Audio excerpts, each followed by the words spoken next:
to Strong Mind Self Tap. My name is Joelle and I would like to thank you for stopping by. If you are new here, I would love to invite you to subscribe if you want to see more videos on Christian, family life, my faith, homeschooling, grocery hauls, meal plans, cleanration. Look, I do way too many topics on this channel, but I love them all and I can't choose one. So if any of those things interest you, please hit that red subscribe button. And if you are back, thank you so much. I really appreciate you being here. Okay, so today I'm going to be filming a video that's a little bit different, but some of you may know that I recently, about 7 or 8 weeks ago now, joined Weight Watchers. Now, the reason I joined Weight Watchers, well, actually, there's 2 reasons. The more immediate reason was because my sister got married and I was her matron. I was going to say maid of honor, matron of honor. And she chose a beautiful dress for me and I so badly wanted to do it justice. So I was like, oh my gosh, there's only 6 weeks or 4 weeks to the wedding. And I really just wanted to shave off a couple of kilos to look a little bit, you know, better in that very fitted dress. And so I'm glad I did that. But to be honest, the real reason I joined Weight Watchers is because I have tried so many other things. And for me, it's not about losing weight. It's about learning how to eat food. Now, I want to make it really clear that I'm aware that this is a first world problem. And I honestly actually feel ashamed. And this is a big part of my bad relationship with food, is the shame that comes with it. I feel ashamed that this is even a problem for me. Like if I was living in a third world country, I would be grateful to eat anything I was given. I would not be a fussy eater. I don't believe I would be gluttonous or over the top. I think I would just eat well and be grateful for whatever I had. However, I do live in a first world country. I live in Australia and I am surrounded by food and surrounded by choices and also surrounded by stress and the busyness of life. And unfortunately, I have succumbed to what I think many people struggle with, but I'm happy to talk about it with you guys today. And that is a real emotional relationship with food. Now, I think almost everybody on the planet could relate to the fact that food brings us comfort. Think about it. That's how we are wired. Michaela, right now, is a 10-month-old baby. When she cries, I breastfeed her. She stops crying. It gives her comfort. It gives her nutrition. It gives her warmth. It gives her that warm, fuzzy feelings, and it helps her to stop crying and she settles. And that's how we were all created by God to be. Food is a wonderful creation from God.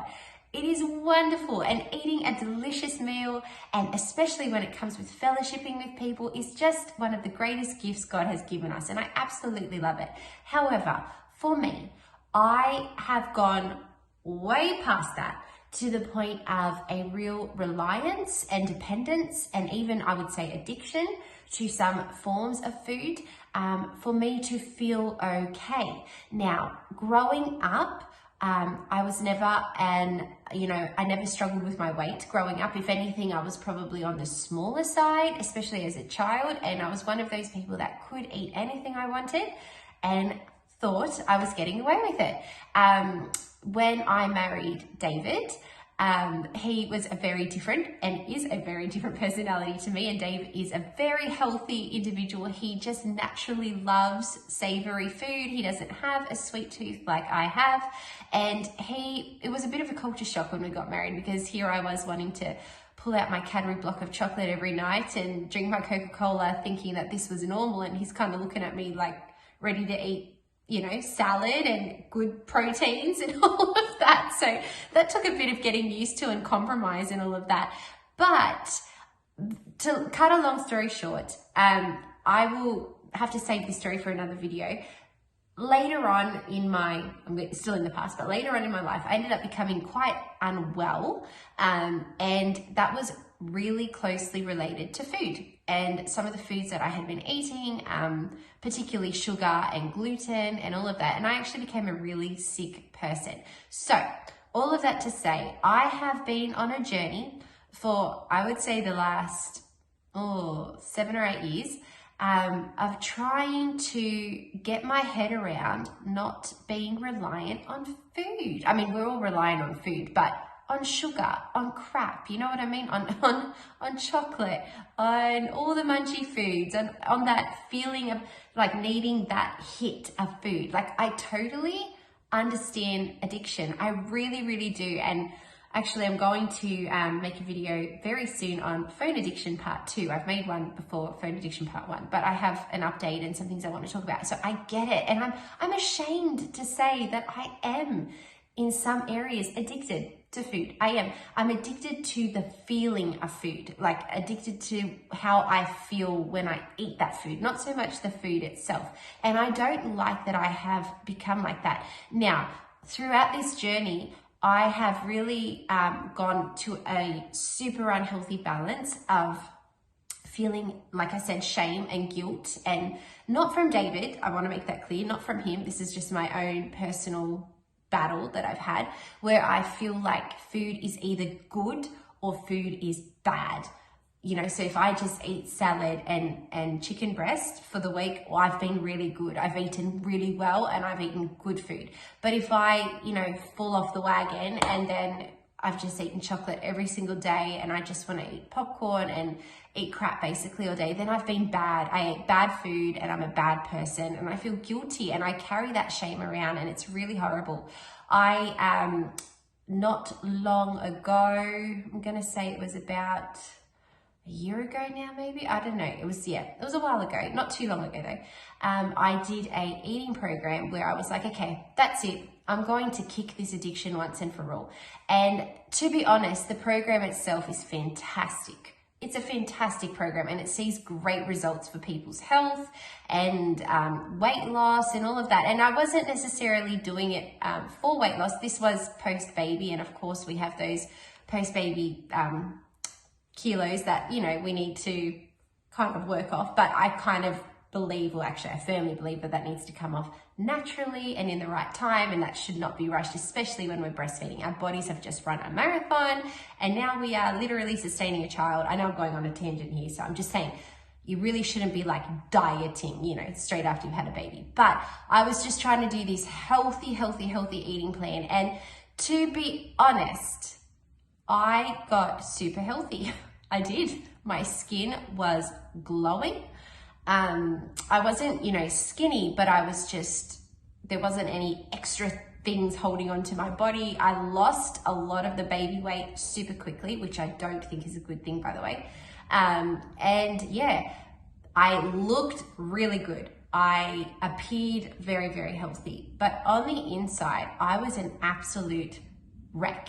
So basically I was only eating, and when I say only, I feel ridiculous because we eat like kings and queens in this country, we really do.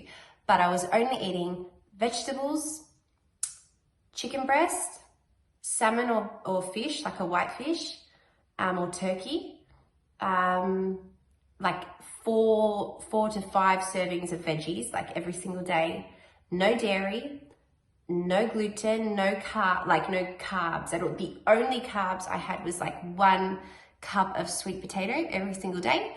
And yeah, super healthy, super duper healthy, like glowingly healthy. But I was just so feeling like I was falling apart. I was so snappy at my kids and my husband. I was in this continuously bad mood, like super bad mood. And because it's because it wasn't the food, it was my own mental battle going on with how like addicted I was. I was withdrawing, really. It's like if somebody was quitting drugs, like I was having full on withdrawals from carbs and sugar and dairy and all those things that in my head at that time I was thinking was bad. If I eat these bad foods, I'm going to be a bad person. I'm going to be an out of control person that's not taking care of my body, that's going to get lazy again, that's going to lose all my energy again. I've got to rid this out of my life. And I was just suffering. I truly was like terribly suffering on the inside. Anyway, this program went for 6 weeks.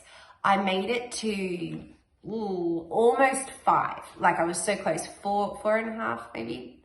And I got so angry, like I was just in this continuously bad mood that even not even, Dave had been telling me the whole time, I don't think this is a good idea.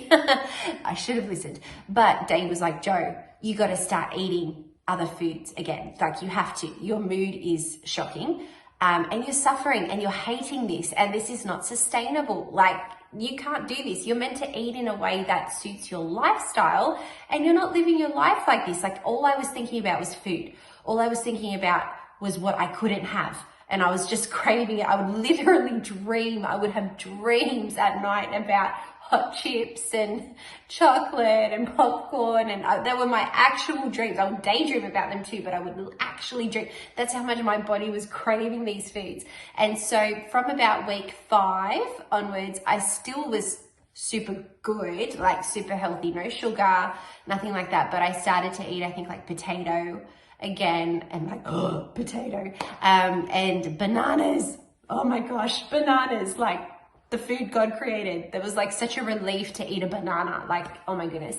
And I sort of just limped through the very, very end of it, like to get to the final 6 weeks, and I hated it. I hated it so much. Like even when I think about it now, I'm like, I could never do that again. That was horrible. And what I ended up doing was going on a real like food bender. Once I finished, it was like as soon as that 6 weeks was up, that's it. Get the KFC, get the pizza, get the McDonald's, get the chocolate, get the Coca-Colas, get everything that I haven't been having, and just eat. And it was pointless. Like I undid my hard work. And then, wouldn't you know, I felt bad again. Now I've eaten all the bad foods. I'm out of control. What's wrong with me? Why can't I just be good? And this has been a real ongoing struggle. So I have seen the Weight Watchers, app or whatever show up a few times in my Instagram feed or Facebook or whatever. And I know some people in my life who have done Weight Watchers and seen great results. So for me, I wouldn't mind losing about 2 to 3 more kilos. I wouldn't mind. I don't need to, I don't have to. And if it doesn't happen, I'm totally okay with that. This is not a weight thing for me. I would like to lose those extra 2 to 3 because it would put me in my pre-baby weight. In saying that, I had my first baby 10 years ago, and I've had 5 babies since then, and I'm 10 years older. So my body may not want to go back to that pre-baby weight. This may be my new body weight, and I'm totally okay with that. I am proud of my body. I'm grateful to God for the body He's given me to carry these children and to feed them for a whole year afterwards, and God willing longer with Michaela. I am proud, and I love the body God has given me, but I need to take care of it. And doing these yo-yo eating plans of extremely good and then extremely bad is not taking care of my body. So as I said, I've known some people who have done Weight Watchers, and I haven't, known all the details, but I have noticed that they still go to McDonald's and they have a photo, they're eating cake or whatever. They don't seem to be suffering, if that makes sense. So I looked into it and I just thought, you know what? I'm going to give this a go, because there's no bad food on Weight Watchers. That's what they say. There's no bad food. There's nothing on Weight Watchers that you can't have. You just have to own it. So you basically, I could do another video on how Weight Watchers works. I won't do that right now. But basically, you've got a budget plus a weekly bonus budget, because they encourage you to go out or to have that free night a week where you let loose, where you just get, let's have a great old time here and eat whatever I want. So they encourage you to do that. But they also, with the points and the way you budget, they teach you how to, budget your food basically. So if you want to eat your lint balls, go right ahead. They're only 2 points. And let me tell you, I've been eating my lint balls. If you love popcorn, may I recommend Cobb's? This is only 2 points per cup. So say you've got 30 points in a day. Okay, well, I'm going to budget 6 points to Cobb's popcorn and enjoy 3 cups of this delicious popcorn at the end of the day, and a lint ball. And you get that sweet fix that you need. And then it encourages you, because it's got all the 0 point foods are, the healthy foods. So it's encouraging you to fill your body up with the foods that do nourish you, that are good for you, that bring health and wholeness to your body and give you energy. But it also allows you to treat yourself, and to treat yourself in the right quantity, not in an addictive, compulsive, obsessive way that I have done and still struggle with sometimes. And that's the other thing that I've really been enjoying about this is that, look, if you do fall off the wagon, I have a couple of times, the Weight Watchers wagon is not hard to get back in. It's so super easy. Your points reset on whatever day you make it. So for me, that's a Monday. And if I'm like, oh, okay, I didn't do so well, okay, all good, start again. Not a big deal. I feel like the program really works for me. I don't work for the program. It's sort of like having training wheels on a bike when you don't know how to balance your bike properly. Weight Watchers is that set of training wheels that's like, okay, we're going to help you get your balance. We're going to help you get the right feel for your portion sizes and what you should probably be eating and how much of this you should probably be enjoying in a day or in a week, whatever. So it's really been helping me with my quantities. I have lost not that much weight, to be honest. I lost 2 kilos. And then after my sister's wedding, I kind of didn't care so much about it and I put another kilo back on. And so it's worked out to be about 1 kilo all up in like maybe 8 weeks. But to be honest, that's fine. Like, I'm totally fine with that. And I'm even considering, because there's 2 settings where you can have weight loss and wellness, which is what I'm on, or you can just have maintenance and wellness. And basically you get a few extra points and it's just there to help you not gain more weight, but to still have those healthy eating habits and all of that. The other thing, I'll do another video. Look guys, I'm going to go on about weight, which is too much, but I love the exercise side of it as well because it's so encouraging and motivating, and that has been awesome. And I've really been enjoying that. So anyway, I hope this was a good summary of why I have joined Weight Watchers. I'm holding this because I'm literally about to eat one of these. I can't wait. Yeah, that is why. It's not to lose a whole bunch of weight. However, it is very successful for people who do want to lose a whole bunch of weight. And I hope to lose, a couple kilos. I really do. But at the same time, I'm totally fine. And the way I'm eating on this plan, I can see myself doing this for the long run. Will I stay on it forever? I don't know. Maybe I need to stay on it just long enough to be able to take those training wheels off and balance on my own. But right now I need that support, and yeah, I'm really enjoying it. So I hope that blessed you somehow. I don't know if you can relate to it or not. Please comment in the comment section down below or talk to me on Instagram. I would love to hear from you if you are on Weight Watchers or if you've had a similar struggle or anything like that. I'd love to hear your thoughts. Thank you so much for watching today. God bless you. I'll see you soon with another video. Bye.